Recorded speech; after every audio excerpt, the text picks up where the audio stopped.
Hello student, আশা করি সকলে তোমরা খুব ভালো আছো। ডিসেম্বর মাস কিন্তু পড়ে গেছে আর আমরা কি জানি 2 ফেব্রুয়ারি থেকে কিন্তু মাধ্যমিক পরীক্ষা।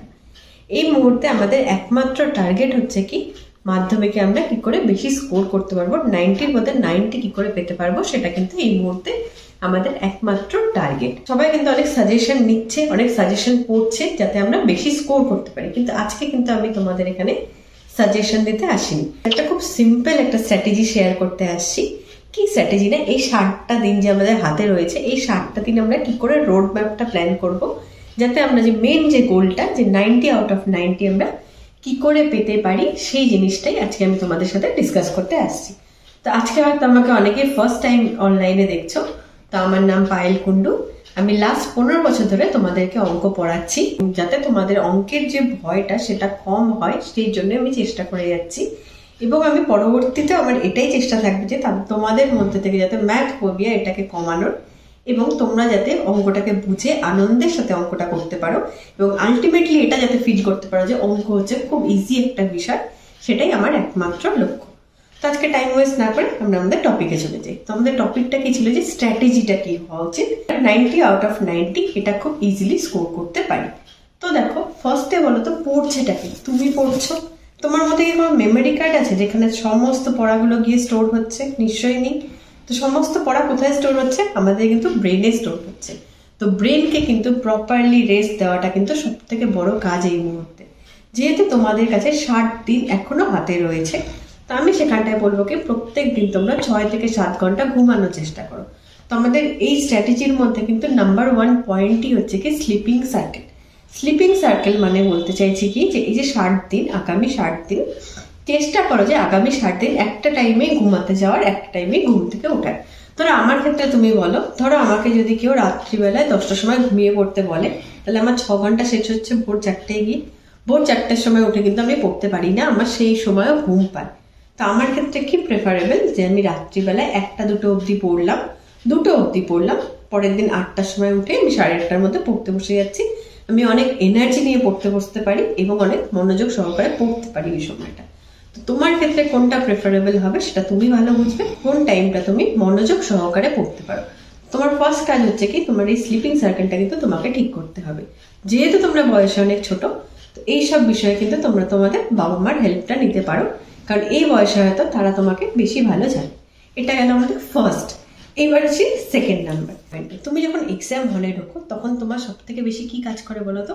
তখন তোমার মধ্যে সব থেকে বেশি ভয় কাজ করে, তাই না? যে এক্সাম হলে যাচ্ছ, ভয় তো কাজ করবে, কিন্তু ওই ভয়টাকে কিন্তু কন্ট্রোল যদি করতে পারো, তাহলেই কিন্তু তোমার এই 90 আউট অফ 90 জার্নিটা অনেকটা ইজি হবে। সারা বছরে তুমি কতখানি অঙ্ক করেছো, কয়েক লাখ অঙ্ক করেছো, তাই না? এইবার তুমি এক্সামে কটা অঙ্ক পাচ্ছ? 30 থেকে 40টা। এবার এই 30 থেকে 40টা অঙ্ককে তুমি হাতে করেছো? করনি। ওখানটায় দেখবে কি যে ম্যাক্সিমাম অঙ্কই তোমার হাতে করা, কিন্তু 10% অঙ্ক কিন্তু এরকম যেটা তুমি হয়তো হাতে করোনি। কোনো একটা এক্সাম্পল দিচ্ছি, ধরো কোনো একটা গোলকের অঙ্ক দিয়েছে, সেখানটায় হয়তো গোলকের ব্যাস চেঞ্জ করে দিয়েছে, 500 তলের ক্ষেত্রফলের ডেটা চেঞ্জ করে দিয়েছে, বা ওটাকে একটু নতুনভাবে দিয়েছে, 3টে গোলককে গলিয়ে একটা গোলক করতে হতো, সেখানটা দিয়েছে 4টে গোলককে গলিয়ে একটা গোলক করো। সেখানটায় কিন্তু এই অঙ্কটা কোন চ্যাপ্টারে সেটা তুমি জানো, কি ফর্মুলা ইউজ হবে তুমি জানো, শুধু তোমাকে ওখানে কি করতে হবে, মাথাটা ঠান্ডা রেখে অঙ্কটা করতে হবে। তো এই মাথা ঠান্ডা রাখাটা কোথা থেকে আসবে? এটা কিন্তু আসবে তোমার কনফিডেন্ট থেকে। এবার এই কনফিডেন্ট কি করে বিল্ড হবে, তার জন্য ইম্পর্টেন্ট হচ্ছে একটা subject wise routine. Subject wise routine বলতে কি তোমাদের 7খানা সাবজেক্ট। এই মুহূর্তে ধরো তোমাদের পরীক্ষার কদিন বাকি? 60 দিন বাকি। তো যদি বলো যে এই মুহূর্তে ম্যাম কত টাইম পড়া উচিত, তো আমি কিন্তু বলবো 12 থেকে 13 ঘন্টা কিন্তু এই মুহূর্তে পড়াটা উচিত। এই 12 থেকে 13 ঘন্টার মধ্যে কিভাবে ডিভাইড করবে সেটা হচ্ছে ইম্পর্টেন্ট। তোমাদেরকে আমি 2টো টাইপের স্টুডেন্টে ভাগ করছি, ঠিক আছে? যেহেতু তোমরা টেস্ট দিয়ে এসছো, টেস্ট দিয়ে অ্যালাউ হয়ে আমার ভিডিওটা দেখছো, তো আমি ধরে নিচ্ছি কি তোমাদের টেক্সট বই কমপ্লিট, ধরে নিচ্ছি কি অবভিয়াসলি তোমাদের টেক্সট বই কমপ্লিট এই মুহূর্তে।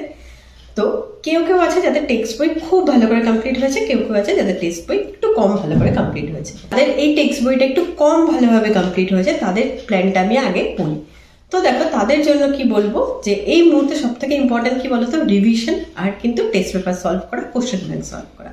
তো তোমাদের এই 13 ঘন্টা যদি আমি একটা স্ট্যান্ডার্ড প্ল্যান বলি, তো 13 ঘন্টার মধ্যে 3 ঘন্টা তোমরা টেস্ট পেপারটা সলভ করো, এবং সেই টেস্ট পেপারটা চেক করার জন্য তোমরা আধা ঘন্টা রেখে দাও, 3.5 ঘন্টা হয়ে গেল। এবার তোমার হাতে যে 9.5 ঘন্টা টাইম থাকছে, সেটাকে তুমি তোমার প্রিফারেন্স অনুসারে 7টা সাবজেক্টে ভাগ করো। যে ধরো আমার একটা সাবজেক্ট ভালো পড়া হয়ে গেছে, সেখানে আমি 1 ঘন্টা দিলাম। একটা সাবজেক্ট ভালো পড়া হয়নি, সেখানে আমি 2 ঘন্টা দিলাম। এইভাবে তুমি এই 7টা সাবজেক্টের মধ্যে কিন্তু অ্যাডজাস্ট করো তোমার 9.5 ঘন্টা। এবার বলি যাদের কিনা ভালোভাবে টেক্সট বই কমপ্লিট হয়ে গেছে, তাতে 9.5 ঘন্টা টেক্সট পড়া দরকার নেই। তাদের ক্ষেত্রে কি তারা দিনে 2টো করে টেস্ট পেপার সলভ করো। তাহলে কি 3-3-6 ঘন্টা সলভ করলে ওটাকে চেক করতে তুমি 30 মিনিট করে 1 ঘন্টা, তাহলে কিন্তু তোমার 7 ঘন্টা চলে গেল কিন্তু অলরেডি টেস্ট পেপার। এবার তোমার হাতে পড়ে থাকলো কত ঘন্টা? 6 ঘন্টা পড়ে থাকলো। তুমি এই 6 ঘন্টাটাকে তুমি তোমার হিসাব মতন ডিভাইড করে নাও। এক্ষেত্রে বলে রাখি ডিভাইডটা কিভাবে হবে, আমি একজনের একটা প্ল্যান শেয়ার করছি, তাহলে তোমরা দুজনে আশা করি ভালো করে বুঝতে পারবে। ধরো আমি কটায় উঠবো? আমি 8টায় উঠলাম, 8:30টার মধ্যে কিন্তু আমি পড়তে বসে গেলাম। আমি চেষ্টা করবো কি 8:30 থেকে 12:30, 4 ঘন্টা টানা পড়া। এই 4 ঘন্টাটাকে আমি হয়তো 3টে সাবজেক্টে ডিভাইড করলাম। ধরো আমার বাংলা ভালোভাবে পড়া হয়ে গেছে, আমি বাংলার জন্য 1 ঘন্টা রাখলাম। ইংরেজিটা একটু বেশি দরকার, ইংরেজির জন্য আমি 1.5 ঘন্টা দিলাম, এবং ভৌত বিজ্ঞানের জন্য আমি 1.5 ঘন্টা দিলাম। তাহলে 1.5 আর 1, 4 ঘন্টা কিন্তু আমি সকালটা এইভাবে প্ল্যান করলাম। 12:30 থেকে 1:30 অবধি আমি স্নান করলাম, খেয়ে নিলাম, আদার্স কাজকর্ম করে নিলাম। এবার এই 1:30 থেকে 4:30 অবধি আমি কি করবো? টেস্ট পেপারটা সলভ করবো। টেস্ট পেপার সলভ করলাম, টেস্ট পেপার কিন্তু 4:30টায় সলভ করা শেষ। এবার আমি আধা ঘন্টা ধরে যেটা সলভ করলাম সেটাকে চেক করলাম। এক্ষেত্রে একটা মনে রাখবে, টেস্ট পেপার যখন তুমি চেক করছো ওখানে একটা রিমার্কের পয়েন্ট করবে। কি আমি ধরো তুমি আজকে বাংলা টেস্ট পেপারটা সলভ করেছো, তোমার এখানটায় পড়তে গিয়ে তো তুমি বুঝতে পারবে যে কোন জায়গাটা তোমার আরেকটু পড়তে হবে, সেটা কিন্তু তুমি রিমার্ক করে রাখো। পরের দিনের যে রুটিনটা তার মধ্যে কিন্তু সেই রিমার্কটা তুমি অবশ্যই অ্যাড করার চেষ্টা করবে। ধরো আমার সাবজেক্টের অঙ্কের ক্ষেত্রে যদি আমি একটা এক্সাম্পল দিই, যে অঙ্ক করতে গিয়ে হয়তো দেখা গেল তোমার কোনো একটা দ্বিঘাত সমীকরণ চ্যাপ্টারে অঙ্কটা তুমি করতে পারছো না, আটকে যাচ্ছে, তো তুমি পরের দিন যখন রিভিশন করবে তখন মেক শিওর দ্যাট তুমি দ্বিঘাত সমীকরণটা পরের দিন রিভিশন করে নিলে। তোমার ইনস্ট্যান্ট যে প্রবলেমগুলো হচ্ছে সেটা তুমি রিমার্কে রাখো, আর চেষ্টা করো কি পরের দিন যাতে সেটা তুমি সলভ করে নিতে পারো। এবার ধরো তোমার 5টার সময় এই কাজগুলো শেষ হয়ে গেল। এবার 5 থেকে 7টা অবধি 2 ঘন্টা তুমি রিল্যাক্স করো, ঘুমাতে পারো, ঘুরতে পারো, যেটা খুশি করতে ইচ্ছা সেটা করো। তো তুমি পড়তে বসে যাচ্ছ 7টা থেকে 10টা অবধি 3 ঘন্টা। এই সময় তুমি 2টো সাবজেক্ট পড়ে নাও, 10টার সময় উঠে যাও, 1 ঘন্টা ঘুরে আসো, এসে কি আবার 11টায় পড়তে বসো। 11টা থেকে 2টো অবধি বাদ বাকি যে 2টো সাবজেক্ট আছে সেই 2টো সাবজেক্ট পড়ে নাও। তো এইভাবে কিন্তু তোমার প্ল্যানটা করো। আর হ্যাঁ, প্ল্যান করার সময় একটা জিনিস মাথায় রাখবে, এরকম যেন প্ল্যান না হয় যে আমি ফার্স্ট দিন হয়তো 3টে সাবজেক্ট পড়ছি, তারপরের দিন 4টে, এটা যেন না হয়। চেষ্টা করো প্রত্যেক দিন প্রতিটা সাবজেক্ট পড়ার, সে কম বেশি সময় করে হোক, যেহেতু তোমাদের সিলেবাস কমপ্লিট হয়ে গেছে।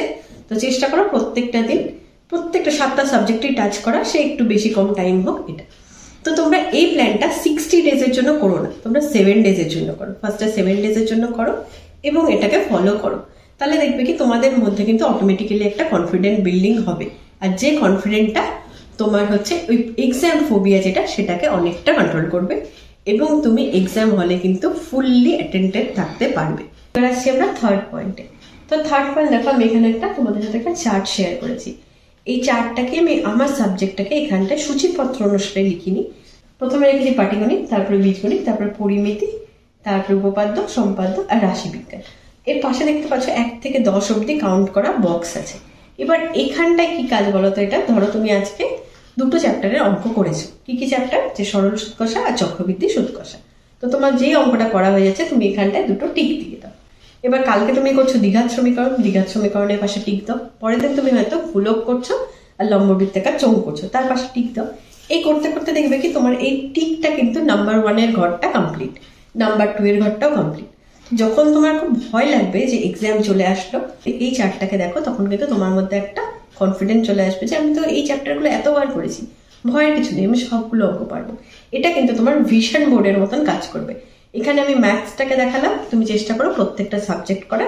যদি সময় না থাকে আমি এটা PDF দিয়ে দেবো, তুমি এটাকে প্রিন্ট আউট করে নিতে পারো। বাদ বাকি সাবজেক্টের ক্ষেত্রে তোমরা কিন্তু সূচিপত্রটাকেও জেরক্স করে নিই, এরকম কিন্তু ওয়ালে লাগিয়ে দিতে পারো, যেটা কিনা তোমার ভিশন বোর্ড হবে, তোমার চোখের সামনে থাকবে, যাতে তোমার মধ্যে যে কনফিডেন্টটা গ্রো হচ্ছে সেটা যেন অর্গানিক হয়। ওভার কনফিডেন্ট না, অর্গানিক কনফিডেন্ট হয়, যেটা তোমাকে এক্সাম হলে কিন্তু সাহায্য করবে। আচ্ছা, এবার আসি ফোর্থ পয়েন্টে। ফোর্থ পয়েন্ট কিন্তু খুব ইম্পর্টেন্ট পয়েন্ট, ডিসিপ্লিন। তোমরা সবাই জানো যে ডিসিপ্লিন কিন্তু আমাদের লাইফে খুব ইম্পর্টেন্ট। কিরকম ডিসিপ্লিন? ধরো আমি ঠিক করেছি যে আমি 8টায় ঘুম থেকে উঠবো, আমি কিন্তু এই 7 দিন 8টার সময় ঘুম থেকে উঠবো। 8টার সময় অ্যালার্ম অফ করে দিয়ে আমি 8টা 10-এ গিয়ে উঠবো। এবার এখানটায় কি বলতো, তুমি যে রুটিনটা তৈরি করছো এটা কি ব্লকের মতন, আমরা যেরকম গেম খেলি ব্লকের পর ব্লক সাজাই, যদি একটা ব্লক সরিয়ে নাও তাহলে কি হবে, উপরে যে বিল্ডিংটা আছে পুরোটা পড়ে যাবে। তোমার কিন্তু রুটিনের মধ্যে কিন্তু তোমার লেখা আছে স্লিপিং সার্কেল কটা থেকে কটা, কোন সাবজেক্ট তুমি কটা থেকে কটা পড়বে। একটা তো যদি তুমি আধা ঘন্টা 1 ঘন্টা এদিক ওদিক করে দাও না, তাহলে কিন্তু দেখবে পুরো রুটিনটাই কিন্তু তুমি আর ফলো করতে পারছো না। আর একবার যদি এটা ব্রেক করে যায় সারা দিনের পড়াটা তোমার নষ্ট হয়ে যাবে। ফার্স্ট গেল এটা। সেকেন্ড ধরো এন্টারটেনমেন্টের টাইমে আমরা কি করি, সাধারণত গেম খেলি। গেম খেলতে যেহেতু আমরা খুব ভালোবাসি, তো গেম খেলার জন্য তুমি হয়তো আধা ঘন্টা রেখেছো প্রতিদিন, তুমি হয়তো 5:30 থেকে 6টা অব্দি গেম খেলছো। শিওর করো যে 6টার সময় আমি ফোনটা রেখে দিয়ে আমি যে আদার প্ল্যান করেছি সেটার মধ্যে যাতে আমি যেতে পারি। কারণ দেখবে 6টার পরে যদি তুমি ফোনটা রাখলে না, 6টা থেকে 6টা 10 সেকেন্ডের মধ্যে হয়ে যাবে, তুমি সেটা বুঝতে পারবে না।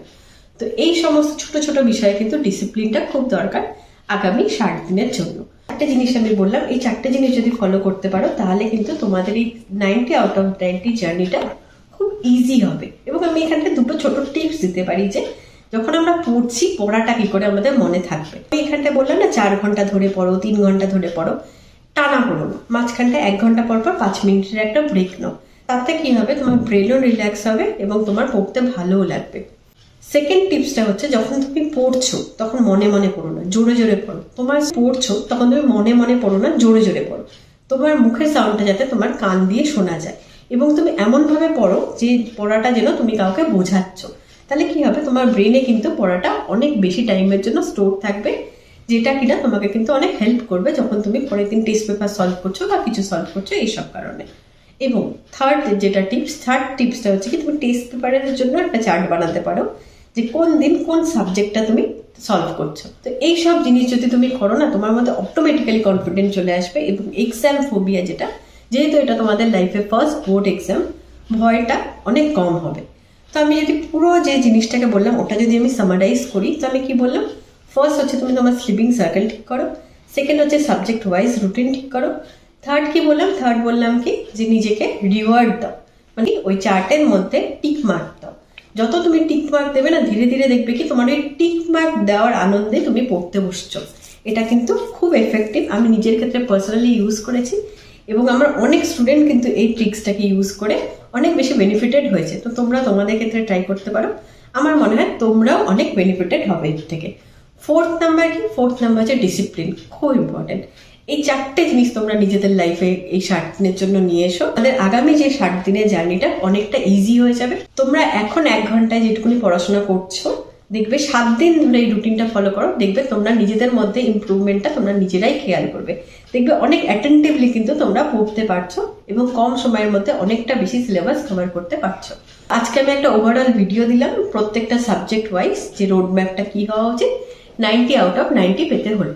তো এর পরের ভিডিওতে আমি একটা ডেডিকেটেড ভিডিও আনবো ম্যাথসের ওপরে, যে ম্যাথসের কিভাবে করবো, আমি প্রত্যেকটা চ্যাপ্টারকে কিভাবে ডিভাইড করব, কিভাবে স্কোরিংটা বেশি হবে, উপপাদ্য কিভাবে মনে থাকবে, সম্পাদ্য কিভাবে আঁকবো, পরিমিতির ফর্মুলা কি করে মনে থাকবে, সমস্ত ফর্মুলা কি করে মনে থাকবে। এবং আমি অঙ্ক পরীক্ষা যখন দিতে যাব তখন আমার মধ্যে কি 90% ফোবিয়া আর 10% কনফিডেন্ট না, উল্টোটা হবে, 90% কনফিডেন্ট আর 10% ফোবিয়াটা থাকবে। তো আজকে এই অবধি, থ্যাংক ইউ ফর ওয়াচিং। দেখা হচ্ছে তোমাদের সাথে পরের ভিডিওতে। ততক্ষণ অবধি তোমরা ভালোভাবে পড়াশোনা করো আর টেনশন একদম করো না, পরীক্ষা খুব ভালো হবে।